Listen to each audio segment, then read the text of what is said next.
Nusantara, bangkit dan maju bersama ASEAN.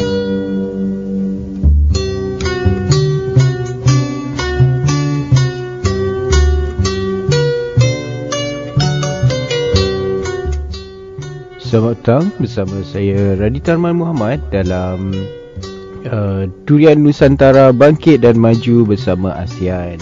Maaf agak sedikit lambat saya kudara ni kerana terdapat sedikit masalah teknikal, iaitu beberapa masalah dalam untuk menyampaikan berita. Okey, kita teruskan dengan mulakan berita Nusantara untuk hari ini. Seperti yang kita tahu, cuaca hari ini tidak begitu panas, mendung-mendung tapi tak hujan. Mungkin petang nanti hujan.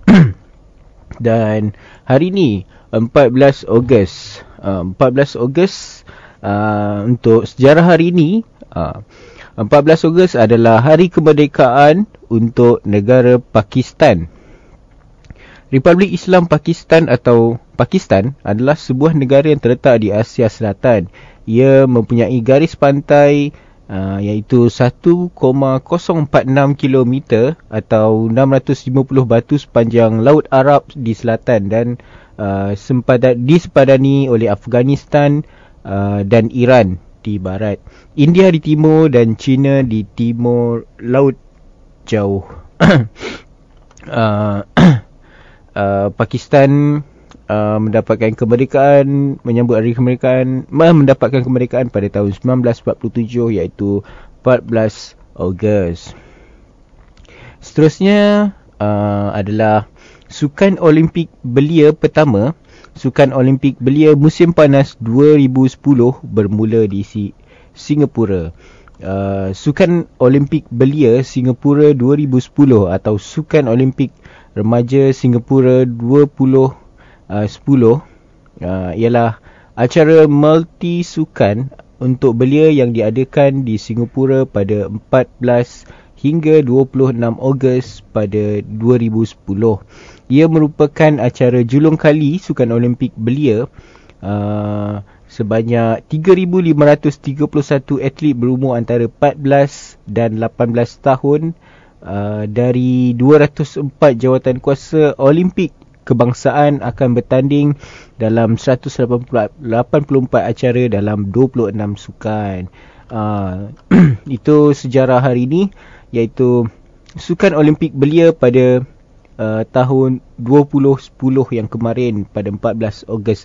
Seterusnya satu lagi, iaitu 14 Ogos adalah kelahiran atau ulang tahunnya Mila Kunis. Siapa yang tak kenal Mila Kunis ni? Yang namanya adalah Melina Markovna Mila Kunis. Merupakan seorang pelakon Ukraine Amerika. Beliau yang terkenal dengan bermain Jackie Burkhardt dalam sitcom terbaik FOX That 70 Shows, dan juga mengambil alih peranan Lacey Chabert sebagai Meg Griffith di dalam siri animasi popular Family Guy. Selamat ulang tahun untuk Mila Kunis. Itu saja sejarah untuk hari ini. Seterusnya tips. Saya ada tips. Tips untuk hari ini adalah tips langkah bijak berbelanja. Tiba pertengahan bulan, fikiran mula rusing kerana gaji bulanan yang semakin habis. Kadang-kala ianya terjadi bukan sahaja kerana berhibur hingga alpa, tapi juga kerana perbelanjaan harian serta kos sara diri yang semakin meningkat. Antara cara bijak untuk belanja yang mungkin boleh anda aplikasikan dalam kehidupan seharian, yang pertama adalah hadiah buat diri sendiri. Hadiah buatan sendiri. Setiap bulan ada saja sambutan hari kelahiran, rakan atau majlis perkahwinan yang perlu dihadiri. Jika dihitung kos hadiah yang perlu diberi, jumlahnya memang mengejutkan. Apa kata anda buat sendiri hadiah tersebut tanpa perlu beli dari kedai? Dengan cara ini, ia bukan sahaja menjimatkan tapi juga dapat mencabar daya kreativiti anda.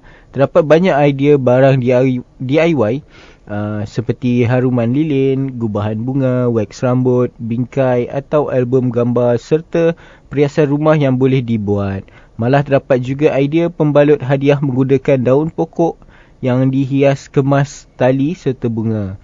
Ambil inspirasi dari internet dan ubah ikut gaya serta cita rasa anda. Sertakan nota tulisan tangan yang sudah tentu akan menambah 1000 makna serta dihargai si penerima. Yang kedua adalah beri nafas baru pada perhiasan rumah atau perabot. Saban tahun, terutama menjelang raya, perabot serta perhiasan rumah sering bertukar baru. Alasan yang diberikan adalah bosan dengan suasana rumah yang tidak berubah. Harga yang bercecah ribuan ringgit tidak menjadi halangan sehingga ada yang sanggup berhutang asalkan rumah terhias baru. Gunakan duit dengan bijak tanpa perlu berbelanja lebih. Beri nafas baru kepada perabot lama anda dengan mengecat warna lain serta mengubah kedudukan asal.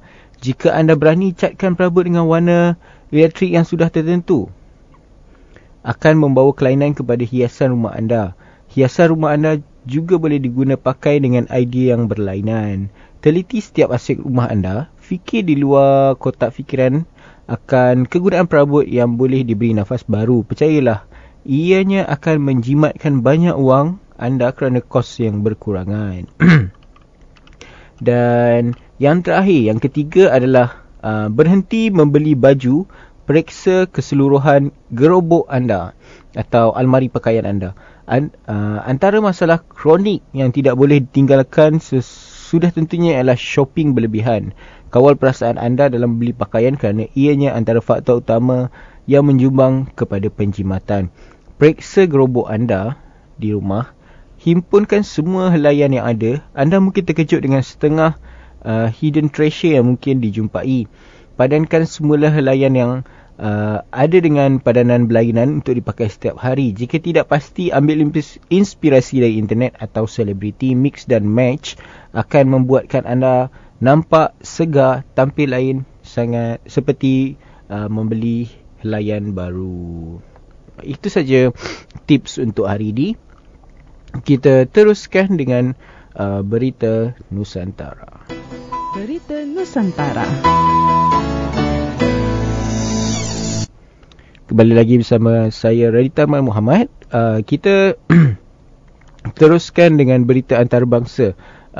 Berita antarabangsa yang pertama adalah ledakan Tianjin. Api masih berkobar di lokasi. Api masih berkobar di lokasi terjadinya 2 letupan dahsyat di kota Tianjin, China. Meski ledakan telah berlangsung 36 jam sebelumnya. Wartawan yang meliput di Tianjin, John Sudworth, mengatakan api di seluruh gedung yang terbakar, kenderaan dan kontena menimbulkan asap yang lebat. Untuk memadamkannya, lebih dari 1020 petugas pemadam dan 140 truk pemadam kebakaran dikirimkan ke lokasi kejadian. Saat ini, mereka masih berupaya mematikan api. Jika api telah dipadamkan, pemerintah berencana memindahkan kontena-kontena ke kawasan yang lebih selamat dan aman, yang jauh dari panas api hingga isi kontena terbabit boleh dianalisa kembali. Berdasarkan laporan wartawan yang berada di sana, warga Tianjin amat cemas. Mereka mengkhawatirkan kesan lingkungan yang mungkin terjadi mengingat gudang yang meletup dimiliki perusahaan bernama Ruihai Logistik yang menangani bahan kimia beracun termasuk sodium cyanidate dan toluene diisocyanate. Kepala Ketua Biro Perlindungan Lingkungan Tianjin, Wen Yuri, mengatakan pihaknya telah memantau tingkat polusi atau pencemaran udara. Jika udara beracun dihirup terlalu lama, kesannya buruk. Namun berdasarkan siasatan kami, tingkat pencemaran udara belum melampau, kata Wen Wurui, iaitu Ketua Biro Perlindungan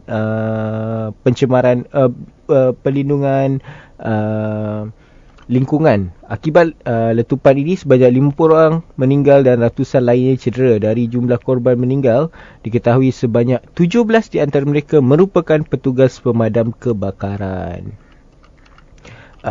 Seterusnya adalah terkait dengan insiden tersebut, Perdana Menteri China Li Keqiang berjanji akan menggelar penyelidikan dan membuka informasi secara terbuka dan transparan. Sebelumnya, Guo Huiyu selaku Wakil Direktur Badan Pengawas Keselamatan Kerja Kota Tianjin mengklaim ada perbezaan besar antara laporan manager perusahaan dan para petugas cukai. Kerusakan parah pada pejabat tersebut menyebabkan apa saja bahan kimia yang berada di lokasi menyebabkan kerosakan yang banyak pada bahan kimia yang berada di lokasi. Untuk bangunan tersebut dikatakan melanggar aturan keselamatan. Tak akan tapi sejauh ini pihak Ruihai Logistik atau yang bangunan yang terbakar tersebut memberikan keterangan rasmi berkaitan bahan kimia dan aturan keselamatan. Kita akan tunggu kelanjutan berita ini macam mana, tapi ya seperti yang saya tahu, api masih berkobar di lokasi dan banyak pemadam kebakaran atau bomba yang terlibat dalam operasi ini. Seterusnya adalah berita dari Jerman, iaitu remaja berusia 16 tahun menemukan sebongkah emas seberat 500 gram saat berenang di danau di Jerman. Bongkah emas tersebut diperkirakan bernilai sekitar 16,000 euro atau lebih. Remaja perempuan itu menemukan bongkahan emas pada kedalaman 2 meter dekat danau Koingsi di Bayern pada hari Jumaat kemarin. Dia lalu menyerahkan kepada polis yang kini menyelidiki asal dan pemiliknya. Tim polis sudah memeriksa area tersebut dan melihat kemungkinan ada emas lain tapi tidak menemukan apa-apa. Penemuan tersebut menghidupkan lagi gosip atau rumor emas tentera Nazi yang hilang di danau tersebut dekat pada perbatasan selatan Jerman dengan Austria. Namun laporan menyatakan bahawa emas tersebut tidak berhubungan dengan era Nazi.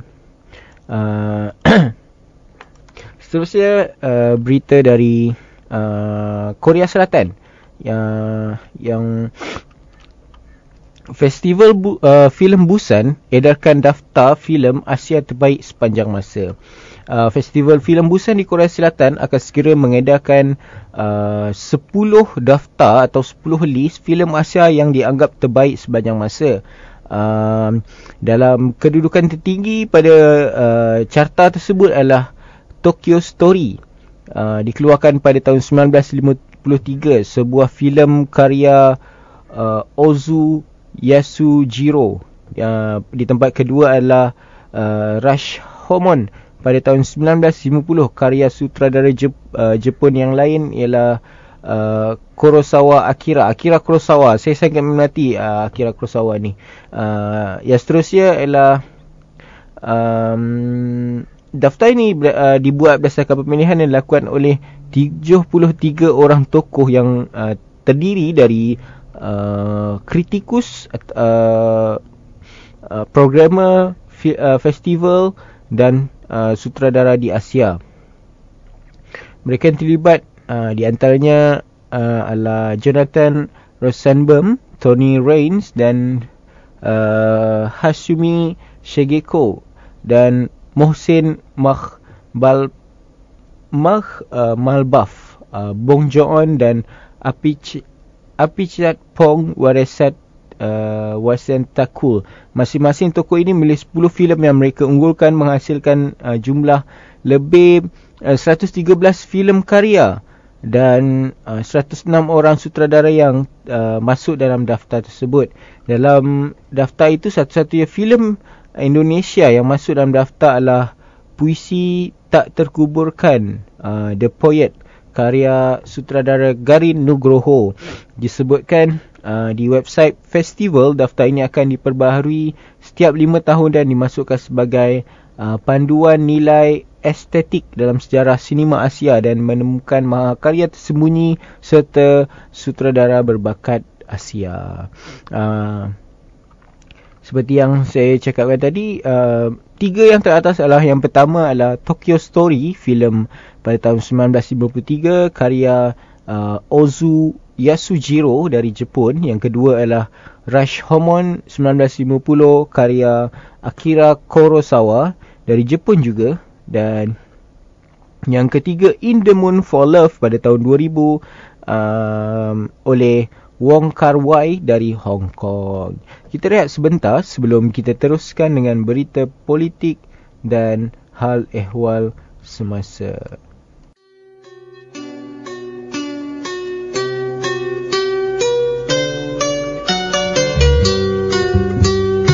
Durian Nusantara, bangkit dan maju bersama ASEAN.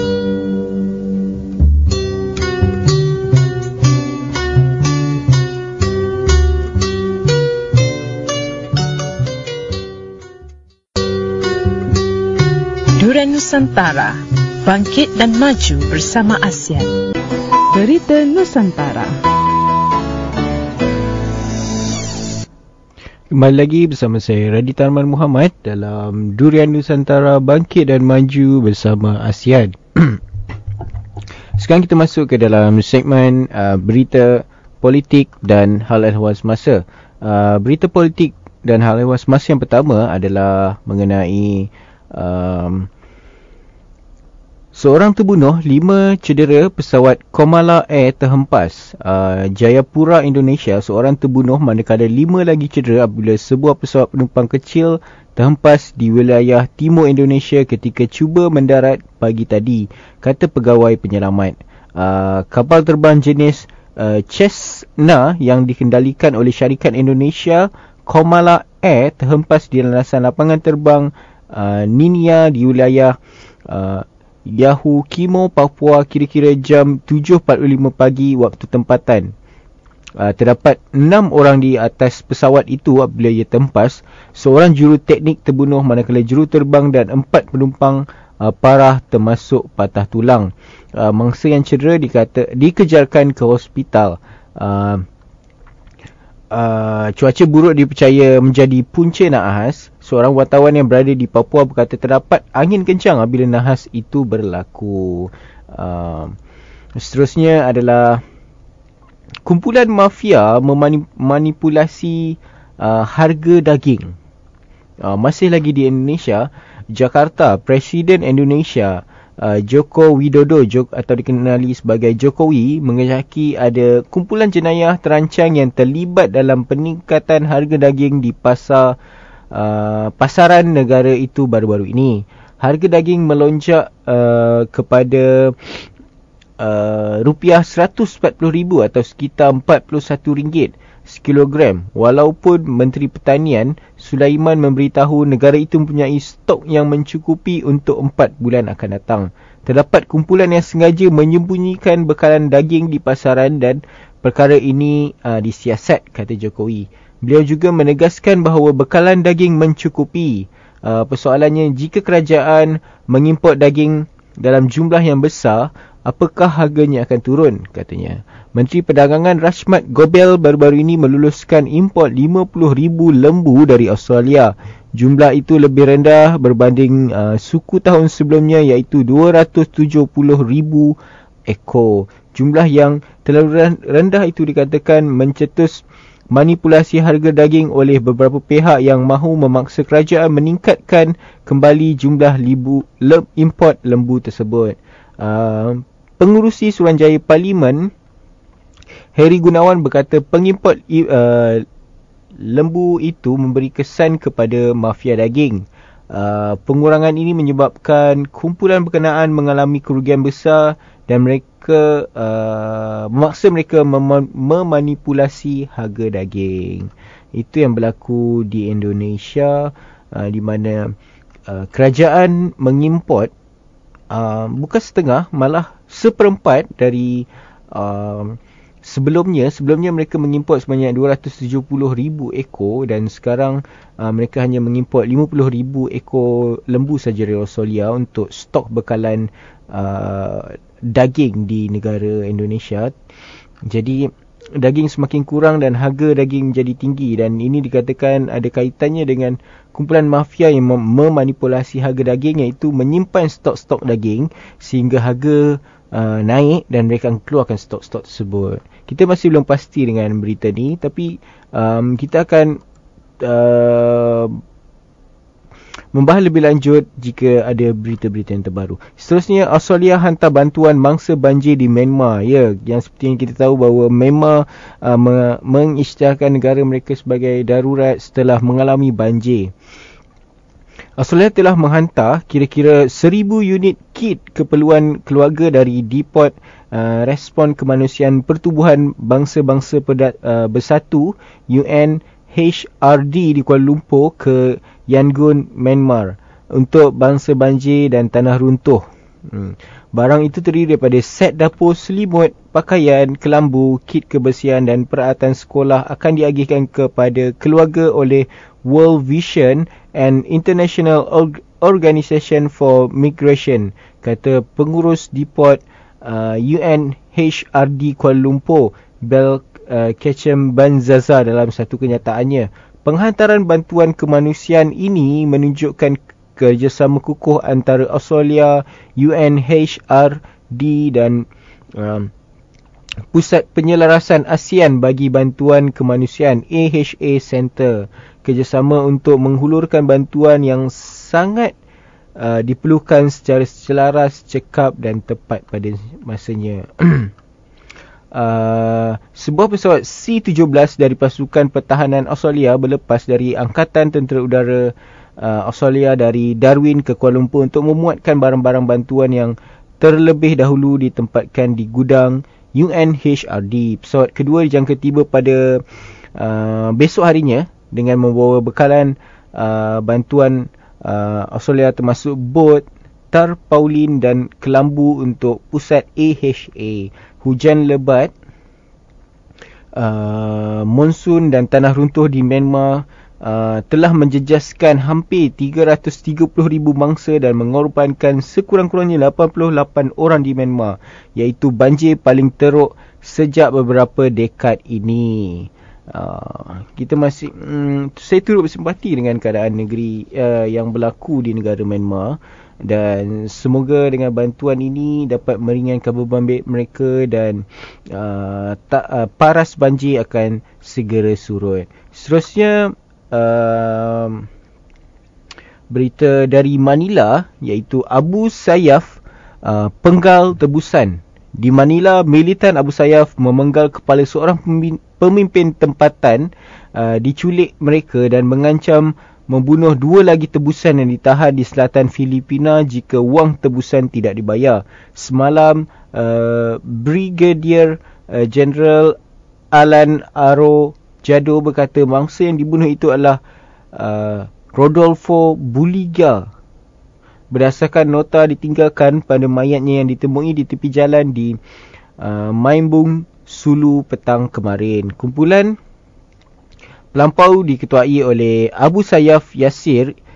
Igasan itu mengancam memenggal kepala 2 anggota pengawal pantai yang diculik dengan bersama Buli Gao pada Mei lalu. Mereka menggugat untuk membunuh 2 tawanan yang lain bila-bila masa. Abu Sayyaf yang mempunyai kira-kira 400 anggota bersenjata berada dalam senarai Amerika sebagai pertubuhan pengganas. Ini adalah antara 4 kumpulan kecil bersenjata yang tidak menyertai perjanjian damai dengan kerajaan yang ditantangani tahun lalu dengan Barisan Pembebas Islam Moro dalam usaha menyelesaikan pemberontakan yang sudah puluhan tahun.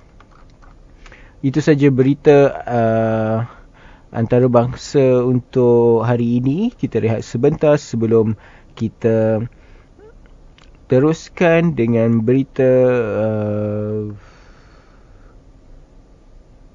ekonomi dan bisnes.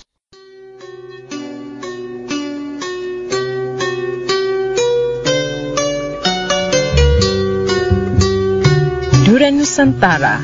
Bangkit dan maju bersama ASEAN. Berita Nusantara. Kembali lagi bersama saya Raditya Muhammad dalam Durian Nusantara Bangkit dan Maju bersama ASEAN. Kita teruskan dengan berita ekonomi dan bisnes, iaitu AirAsia lantik David Foster sebagai Duta Jenama Global. Kuala Lumpur, syarikat penerbangan tambang murah AirAsia Berhad hari ini mengumumkan pelantikan pemenang anugerah Grammy 16 kali, iaitu David Foster sebagai Duta Jenama Global baharu bagi rangkaian produk premiumnya. Ketua Pegawai Eksekutif kumpulan, Tan Sri Tony Fernandez berkata, kerjasama berkenaan akan mewujudkan pasaran baharu bagi syarikat penerbangan itu kerana syarikat terus berkembang dengan hanya syarikat penerbangan tambang murah kepada syarikat penerbangan dengan produk terbaik.